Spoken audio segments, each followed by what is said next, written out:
51 Menghadapi selingkuhan istri.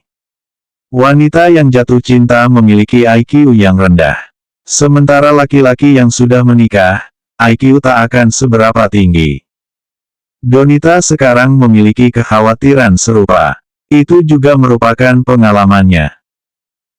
Dan alasan mengapa Donita sedemikian khawatir karena ketika dia bekerja di perusahaan pada pagi hari, dia mendapat sebuah informasi bahwa meningkatnya produksi serta bertambahnya peralatan di pabrik pengolahan di bawah perusahaan mengakibatkan konsumsi daya sekarang tidak mencukupi. Dari awal laporan sudah dihubungi ke PLN, data yang berkaitan juga telah diserahkan sesuai prosedur, tapi entah mengapa tidak ada balasan dari pihak terkait. Oleh karena itu, penanganan di dalam perusahaan yang harus ditangani sudah ditangani, hanya saja tidak ada kemajuan. Akhir tahun sudah mau tiba di depan mata, tugas produksi di pabrik lebih berat tapi listrik tidak mencukupi.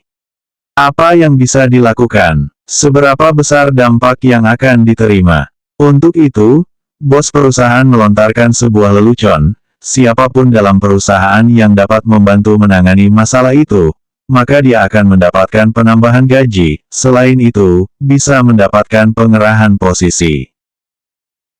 Setelah mendapat informasi itu, reaksi pertama Donita adalah mencari Irwandi untuk membantu menangani. Namun kemudian, dia ragu-ragu lagi, jika Irwandi menanyakan masalah tentang apakah dia ada pergi ke kota Hainan bersama Marena.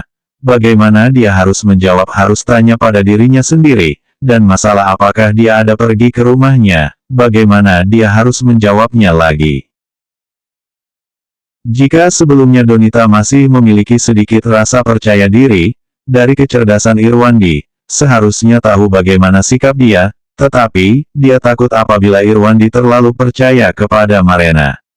Dan masih ada satu penyebab lain yang lebih penting yang membuat Donita tidak ingin menjadi tameng untuk Marena lagi. Karena pada malam hari sebelumnya, dia pulang ke rumahnya lagi, dengan memohon supaya Weski, mantan suaminya tidak mengusir dia dari rumahnya, dan mengizinkan dia untuk menemani putrinya tidur satu malam. Hal tersebut memberikan secercah harapan untuk Donita, meski sementara keduanya tidak balikan. Setidaknya dia bisa hidup di bawah atap yang sama bersama suami beserta putrinya. Jika sekarang dirinya membantu menutupi masalah Marena, lalu terdengar hingga ke telinga mantan suaminya nanti, maka selesailah dia, tidak ada lagi harapan sedikitpun untuknya. Setelah ragu-ragu untuk waktu yang lama, gaji Donita yang terhitung lebih rendah untuk sementara waktu ini akhirnya berencana untuk menemui Irwandi. Cari tahu apakah dia dapat membantu menangani masalah itu. Sewaktu hampir jam pulang kerja sore hari, Donita menghubungi telepon Irwandi, akan tetapi, telepon Irwandi sibuk.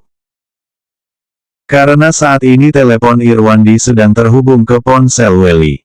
Welly sangat gugup setelah mendengar pengakuan dari Irwandi. Di saat bersamaan, dia menebak bahwa Marena telah berterus terang kepada suaminya. Jadi dia lekas berkata, "Halo, apa kabar? Kebetulan aku berencana untuk menghubungimu dalam 1 atau 2 hari ini." Irwandi tertegun saat mendengar perkataannya, seperti dugaannya. Selingkuhannya bahkan berani mengambil inisiatif untuk menghubungi dirinya, jangan-jangan dia ingin membujuk dirinya untuk bercerai, lalu kemudian dia akan melamar Marena. "Kamu tak usah mencariku, turun sekarang juga," ucap Irwandi dingin. "Aku benar-benar minta maaf, aku tidak ada di kantor sekarang, semalam rumahku kemalingan, dan sekarang aku sedang mengurus masalah ini." Jelas Welly sungguh-sungguh. "Begini saja, aku akan menghubungimu besok, bagaimana?" Seolah-olah semakin tidak beres, entah Welly yang kelewat cerdik, atau kebetulan dia sebenarnya menginap di hotel semalam. Tetapi, karena dirinya telah mencarinya kemari, bagaimana mungkin dia akan mengikuti sesuai kemauannya? Irwandi yang seolah memikirkan hal itu, dia menolaknya dan berkata, "Kamu temui aku sekarang atau aku langsung naik ke perusahaan Asia Top untuk menemui kamu." Jangan gegabah," seru Welly dengan cepat, Aku benar-benar tidak ada di kantor, aku akan tiba dalam waktu setengah jam lagi. Sekarang ini, Welly yang merasa kelelahan secara fisik maupun mental benar-benar tidak ingin bertemu dengan Irwandi. Akan tetapi, sifat dingin dan tangguh seorang Irwandi malah membuat Welly sangat ketakutan. Jika Irwandi pergi ke perusahaannya, maka ini merupakan skandal besar.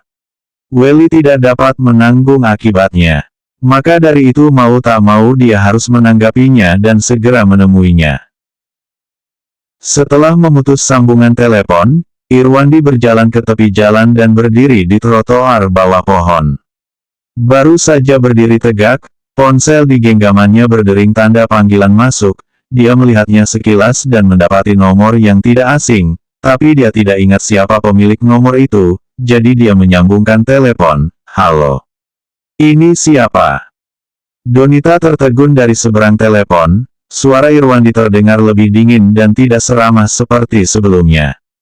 Tetapi, dia akhirnya lekas berkata, halo. Ini aku, Donita. Oh, Donita ya, apa kabar, ada apa? Sontak Irwandi juga tertegun. Bagaimana Donita bisa mencarinya, padahal dia sendiri ingin meminta bukti darinya beberapa waktu lalu. Jangan-jangan dia barusan menghubungi Welly, lalu Welly memberitahu Marena, dan Marena yang meminta Donita untuk menghubungi teleponnya. Apakah kamu ada urusan setelah pulang kerja nanti malam? Kata Donita dengan hangat, aku ingin traktir kamu makan. Dirinya yang sedang menunggu selingkuhan Marena mana sempat. Irwandi menolak, aku ada urusan malam ini. Lain kali kalau ada waktu aku akan traktir kamu makan. Kelihatannya Irwandi percaya omongan Marena. Aku mencarimu karena ada urusan. Pulang kerja nanti kita ketemuan saja. Ucap Donita panik. Batin Donita sekarang bukanlah untuk urusan perkantoran, melainkan dia ingin menjelaskan kepada Irwandi soal dirinya menjadi tameng untuk Marena. Kalau tidak, jika terdengar sampai ke telinga mantan suaminya, maka kedepannya ia tidak akan memiliki kesempatan untuk kembali dengan Wesky. Aku sedang sibuk sekarang. Tunggu ada waktu baru kita bicarakan saja, ucap Irwandi lalu menutup telepon. Kelihatannya Donita menjadi juru bicara untuk Marena. Donita sedih saat mendapati sambungan teleponnya diputusin secara sepihak. Kelihatannya Irwandi percaya pada omongan Marena. Selain itu, dia memiliki perspektif tentang dirinya. Tidak bisa, permasalahan ini harus dijelaskan dengan benar. Ini bukan berarti Donita mengkhianati Marena.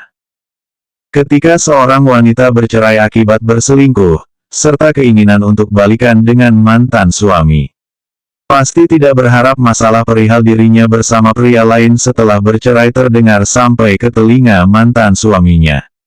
Dia hanya berharap dapat membuat mantan suaminya melihat dirinya setelah bercerai. Ia sudah bertobat serta dapat menjaga integritas diri dengan sangat baik. Di satu sisi Donita yang terdiam sambil berpikir dengan perasaan gugup, bersamaan dengan Welly yang tergesa-gesa dengan perasaan gugup, ketika taksi tiba di depan perusahaan, begitu menuruni mobil, dia memandang ke segala arah dan mendapati seorang pria yang tampak bermartabat sedang berdiri di trotoar di depannya. Kedua jari tangannya menjepit sebatang rokok sambil menatap tajam ke pintu perusahaan Asia Top. Pria ini tidak seganteng Sojun, tetapi kualitasnya lebih baik daripada Sojun. Pria bermartabat dan kalem seperti ini disia-siakan, dan akhirnya malah berselingkuh dengan pria lain seperti Sojun.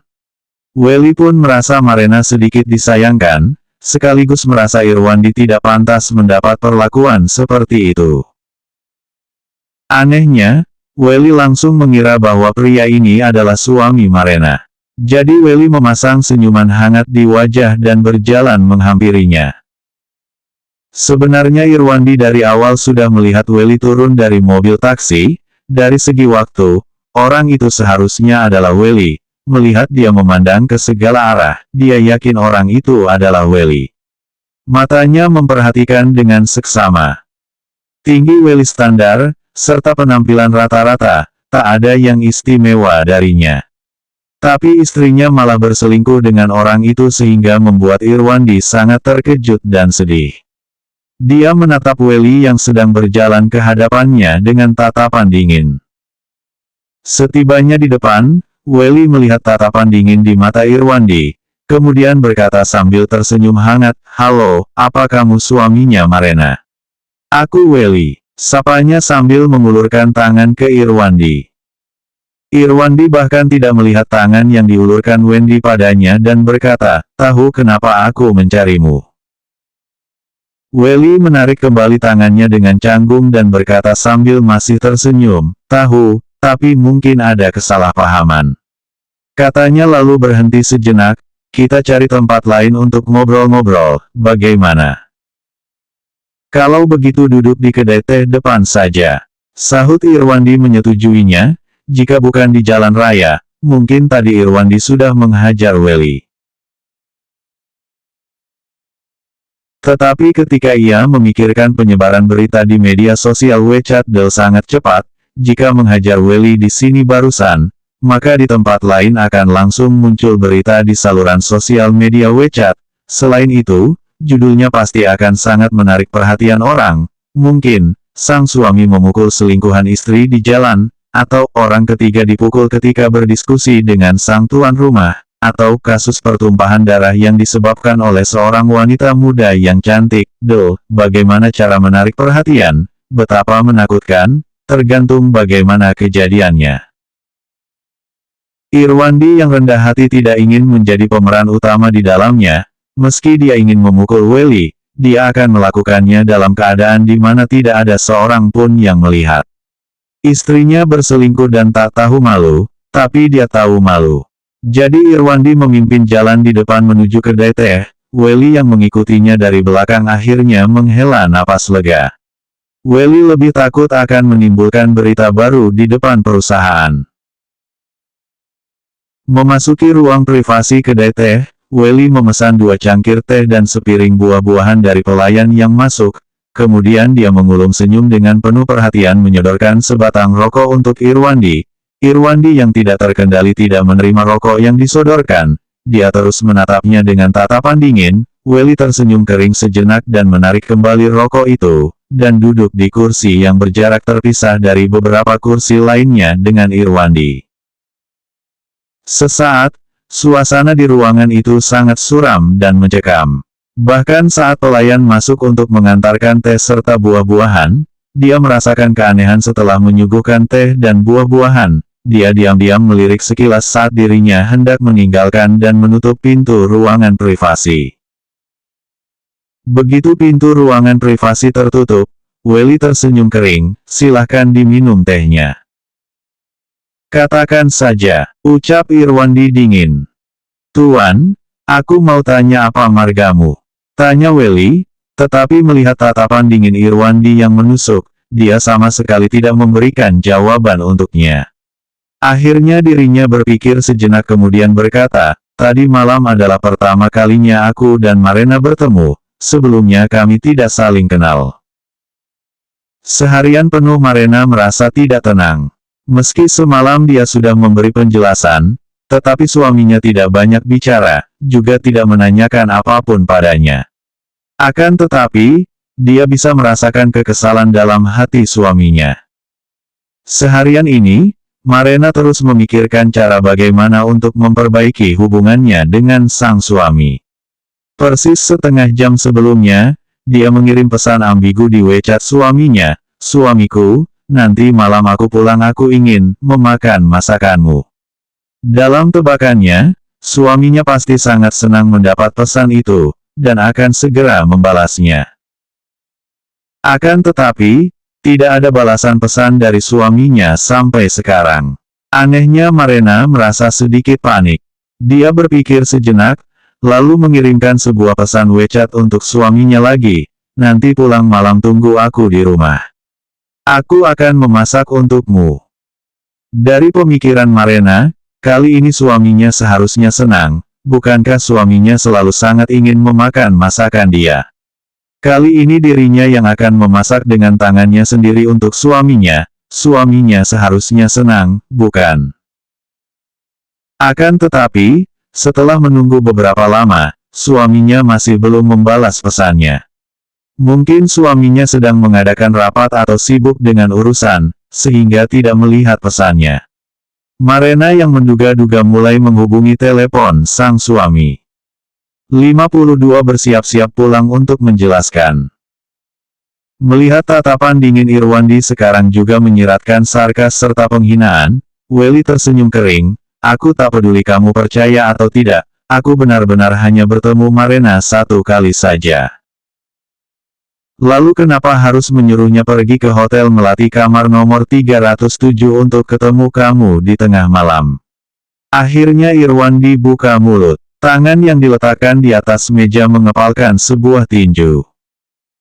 Irwandi yang terus berdiam diri membuat Welly merasa tertekan, dan Irwandi yang mulai berbicara, membuat Welly merasakan hawa-hawa kedinginan dan menegakkan punggungnya. Dia lekas memberi penjelasan, itu ada alasannya. Tapi aku jamin, tidak terjadi apa-apa antara aku dan Marena tadi malam. Pada saat ini ponsel Irwandi berdering tanda panggilan masuk, itu adalah nada panggilan khusus. Batinnya semakin kesal, Donita gagal, maka dia sendiri yang meneleponnya. Dia mengeluarkan ponsel dan membisukannya, kemudian meletakkan ponsel ke atas meja. Marena telepon. Ucapnya. Aku benar-benar tidak ada hubungan apa-apa dengan Marena.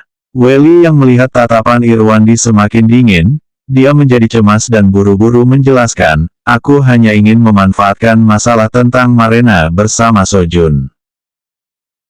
Di sisi lain Marena menghubungi telepon suaminya berkali-kali namun tidak diangkat suaminya, dia benar-benar panik. Jangan-jangan sang suami benar-benar pergi ke rumah sakit Antonius untuk menyelidiki masalah semalam. Pemikiran seperti itu muncul dalam benaknya, bagaimana ini? Marena yang memaksakan diri untuk tetap tenang, dia duduk sambil memikirkan baik-baik percakapan dia dengan suaminya semalam. Rekan kerjanya tertabrak mobil, dan suaminya tidak berada di rumah. Oleh sebab itu, rekannya meminta dia untuk pergi membantu. Setelah pulang ke rumah, dia mengatakan kepada suaminya tempatnya di rumah sakit Antonius. Jika suaminya benar-benar pergi menyelidiki dan tidak menemukan bukti, maka dia akan berkata kepada suaminya bahwa luka tabrakan rekannya tidak serius. Pada saat itu dalam hati rekannya sangat ketakutan, jadi meminta dirinya untuk membantu. Setelah diobati, dia mengantar rekannya pulang ke rumah. Lagi pula, rumah sakit Antonius begitu besar, suaminya tidak mungkin bisa menyelidikinya. Meskipun dia telah memikirkan jawaban, tapi Marena tidak bisa duduk dengan tenang. Dia mengambil tas lalu menyapa rekan-rekannya dan meninggalkan perusahaan. Pada saat ini, Irwandi menatap Welly dan bertanya, ada hubungan apa Marena dengan Sojun? Mereka adalah hubungan sepasang kekasih, ucap Welly lurus. Mana buktinya? Tanya Irwandi dingin. Welly mengeluarkan ponselnya, dia membuka album foto kemudian menyerahkan ponselnya kepada Irwandi yang menatapnya dingin. Di dalam sini semuanya adalah foto Marena dengan Sojun di kota Hainan sampai mereka pulang. Aku memotretnya secara diam-diam. Irwandi menatap Welly dengan dingin. Dia mengambil ponselnya dan melihat. Ketika dia membuka selembar demi selembar foto, hati Irwandi tertusuk, dari kesedihan menjadi kemarahan, kemudian kembali tenang secara perlahan. Istrinya benar-benar selingkuh. Terutama ketika dia melihat beberapa foto istrinya dengan Sojun memasuki Cape Guest House sambil bergandengan tangan, Irwandi mengacuhkannya. Dan semua ini membuat Welly yang sedang menonton dari samping semakin takut. Dia tahu jika tidak mati dalam kesunyian, maka akan meledak dalam keheningan. Pria seperti Irwandi membuat orang menjadi panik. Setelah melihat foto-foto itu, Irwandi berkata dengan acuh tak acuh, kirimkan semua foto itu padaku. Oke, Welly menyetujuinya tanpa ragu sedikitpun. Kalau begitu aku akan menambah WeChat-mu. Jadi dia dan Irwandi saling bertukar kontak WeChat dan meneruskan semua foto ke kontak Irwandi. Setelah menerima semua foto, Irwandi menatap Welly dengan dingin. Hapus semua foto di perangkat beserta memori. Aku tidak ingin melihatnya di tempat lain ke depannya. Sebenarnya Irwandi sedang melindungi istrinya, bukan untuk harga diri apapun. Lagi pula dia adalah suami Marena sekarang, dan dia memiliki kewajiban serta tanggung jawab ini. Ditatap begitu dingin oleh Irwandi, Welly sedikit ragu-ragu sebelum akhirnya menyetujui untuk menghapus semua foto tepat di depan Irwandi. Melihat semua foto telah dihapus, Irwandi bertanya, katakan saja, kenapa kamu menyuruh Marena pergi ke hotel tadi malam? Itu, Welly tergagap, sebenarnya aku hanya ingin mendiskusikan masalah foto itu dengan Marena. Kamu berbohong. Tubuh Irwandi sedikit condong ke depan dan menatap dingin ke Welly dan berkata, jika kamu ingin uang, kupikir Marena pasti akan memberikannya padamu. Bahkan jika dia tidak punya cukup uang, dia akan menemukan cara untuk meminjamnya. Selain itu, masalah mendiskusikan foto itu, emangnya pantas pergi ke hotel tengah malam?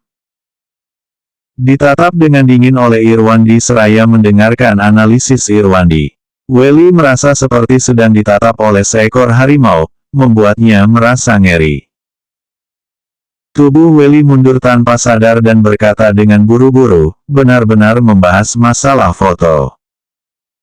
Marena wanita yang cantik. Semalam kamu ingin mengancamnya untuk tidur denganmu kan, gerutu Irwandi dingin. Setelah mengatakan ini, Irwandi memperhatikan adanya kepanikan dan kegelisahan muncul di mata Welly. Dia meraih gelas yang ada di atas meja dan membantingnya. Pada saat yang sama, dia juga menyerang serta meninju wajah Welly dengan sadis. Welly yang tersungkur ke tanah dari kursinya, dia langsung ketakutan. Dia tidak menduga bahwa Irwandi akan tiba-tiba memukulnya. Dia jatuh ke tanah dan ditendang habis-habisan oleh Irwandi. Rasa sakit di tubuhnya membuatnya merintih kesakitan meminta ampun dan menjelaskan bahwa dia tidak tidur dengan Marena tadi malam. Tepat ketika Irwandi sudah siap untuk menendang Welly lagi, pintu kamar privasi dibuka dari luar, pelayan bergegas masuk dan menarik tubuh Irwandi. Tuan, tolong tenangkan dirimu, tolong bicarakan masalah dengan baik-baik. Irwandi memberontak sebentar dan ingin menyerbu ke arah Welly untuk memukulnya. Pelayan buru-buru menahan pinggang Irwandi dari belakang dan memekik, Tuan, tenang. Jika kamu memukulnya lagi, kamu akan membunuhnya. Dan saat ini Welly yang bertumpu pada kursi berusaha untuk bangkit berdiri. Dia juga menjelaskan, kamu salah paham, benar-benar tidak ada apa-apa. Welly sangat cerdas, sengaja berbicara ambigu, tanpa menyebutkan detail permasalahan beserta nama orang, tetapi salah paham dan tidak ada apa-apa. Beberapa kata ini memiliki penegasan. Pelayan menahan Irwandi sambil membujuknya, Tuan, jika ada sesuatu, jangan gegabah, selesaikan saja. Akan merepotkan jika seseorang terluka parah. Mendengar kata-kata Welly dan bujukan pelayan, Irwandi menenangkan dirinya lalu menatap pelayan dan berkata, aku sudah tidak apa-apa, lepaskan aku. Melihat pelayan melonggarkan tangannya, saat itu dia tidak pergi. Irwandi menyodorkan sebatang rokok kepadanya, terima kasih, aku benar-benar tidak apa-apa. Jika ada kerusakan apapun, aku akan membayar sesuai harganya. Terima kasih, Tuan. Tapi saya tidak merokok. Pelayan membujuk lagi, tidak apa-apa jika ada barang yang rusak.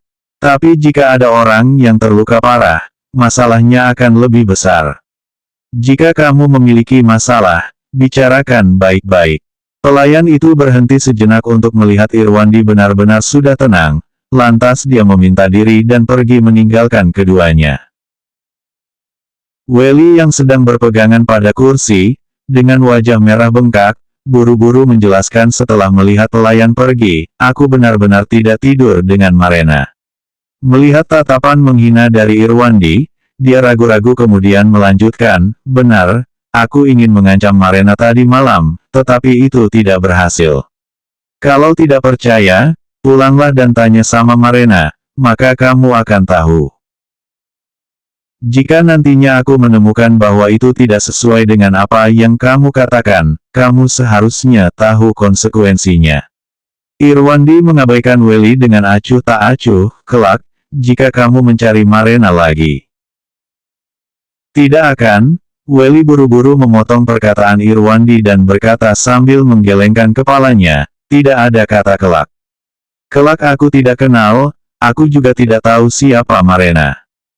Irwandi menatap Welly dengan tatapan tajam, dan keluar dari kamar privasi.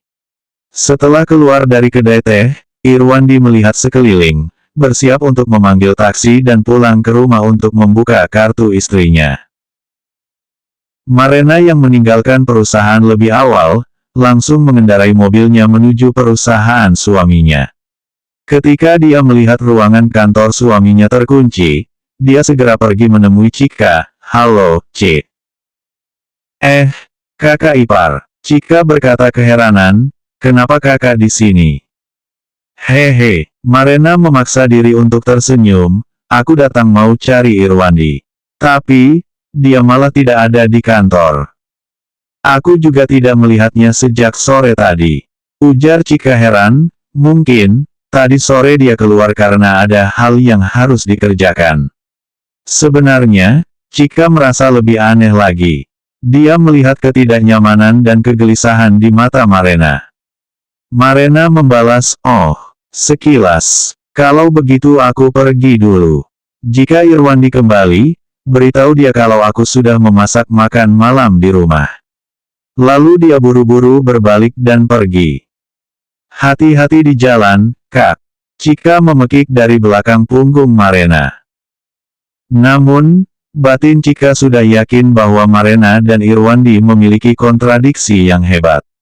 Ketika Marena mendengar bahwa Irwandi absen sore ini, kegelisahan dan kepanikan di matanya hampir tidak bisa disembunyikan. Selain itu, Marena juga memasak untuk Irwandi sendiri, yang belum pernah didengar olehnya selama ini. Chika yang kembali ke kantor, juga membuat beberapa panggilan ke Irwandi berkali-kali. Namun tidak ada yang menjawab, dirinya mulai khawatir. Memikirkan apakah harus pergi mencarinya. Akan tetapi dia tidak tahu harus pergi kemana untuk menemukan Irwandi. Khawatir, sedih serta bimbang membuatnya tidak tenang. Setelah meninggalkan perusahaan suaminya, Marena menjadi lebih cemas dan gelisah. Dia duduk di mobil dan membuat beberapa panggilan kepada suaminya selama berulang-ulang kali. Akan tetapi, suaminya masih tidak menjawab. Dia ragu sejenak lalu mengendarai mobilnya menuju pasar untuk membeli beberapa sayuran. Sepulangnya ke rumah, ia mengenakan celemek dan sibuk di dapur disertai perasaan gelisah. Dia malah tidak tahu bahwa suaminya, Irwandi sudah bersiap-siap pulang ke rumah dan membuka kartunya. Selama hampir 2 tahun menikah, ini adalah pertama kalinya dia memasak untuk suaminya. Dia ingin sebisa mungkin memasak makanan enak untuknya. Selanjutnya 53 Irwandi memutuskan balas dendam.